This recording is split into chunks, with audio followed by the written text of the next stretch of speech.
When I sit in a place like this, I evaluate life and reflect on this, what I see or have seen.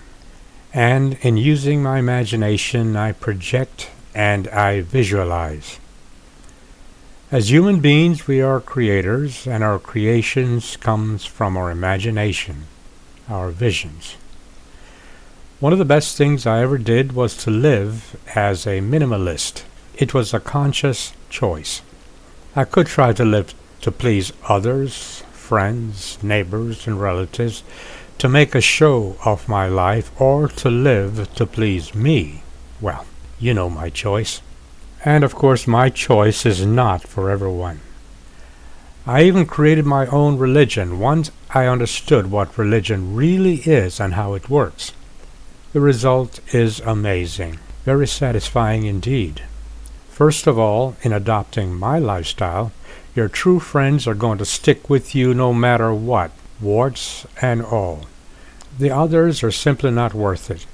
You live your life to please yourself, pursuing what makes you happy.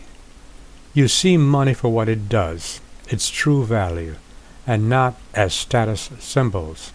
For example, a person in winning the lotto may start a company just so that she can provide jobs for those who need jobs, and that makes her happy. In short, you see money for its value. $5 then become 2 loaves of bread, 3 bags of vegetables, 3 bags of rice, 2 bags of fruit. Well, you get the idea.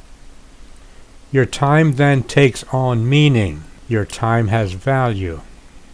You work for yourself, work for your master, work for others, work for things.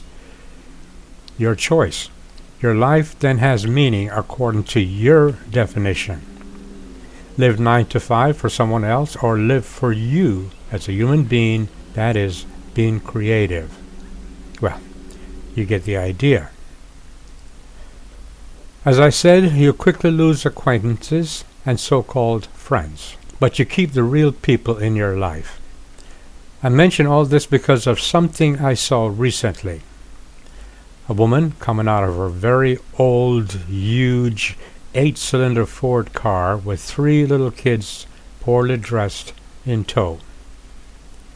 She was walking into a Bojangles, no doubt, for dinner.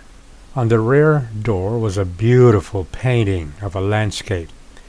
I presume that she did it, perhaps to cover up a dent or something. And it was very good. Her painting was just outstanding.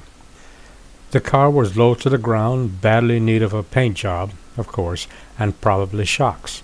I won't judge her, but using my imagination, I will project. If such a person traveled 50 miles a day to a job in such a car, with gasoline prices as they are, she's spending some $300 plus a month on just gasoline. What can $300 a month do as far as transportation is concerned? Well, let's see. A 2011 Nissan Leaf, an electric car, cost about $5,000 plus $500 to transport it from wherever it is to your home. So, $5,500 is a payment of, I'm guessing now, about $180 a month for 36 months. I'll bet she could make that with just her paintings alone. Electricity would be about $100 a month or less, and she would plug her car in where she works while she's working. It would be a very mean boss not to let her do so, since she would be using about 70 cents worth of electricity each day. So, just look at $300 a month for what it is, for its use. She could be paying $280 a month for a car, which includes energy for that car. That's just one example of many. And yes, my math could be faulty, and there are a million reasons not to follow my advice. There's only one way to follow my advice, of course, and that is just to do it. But money is money, and its value is in its use. Do you know why I will never be one of the 12 million millionaires in the United States? because my purpose in life is to be happy. I would be extremely happy to have been able to present that lady with an electric car with lessons on how to use it. She would then have a choice to accept or not to accept, and if she did not, then I would simply move on to another person in need of transportation. Do you realize that millions of people all over the world forego great opportunities because of their false perception of reality? They forego gifts, for example, because their head is filled with false ideas. When someone gives you a gift with no strings attached, you should take it because it's good for you and is also very good for the giver. Being a minimalist has made me my brother's keeper. Why? Because it makes me happy to share. It makes me happy.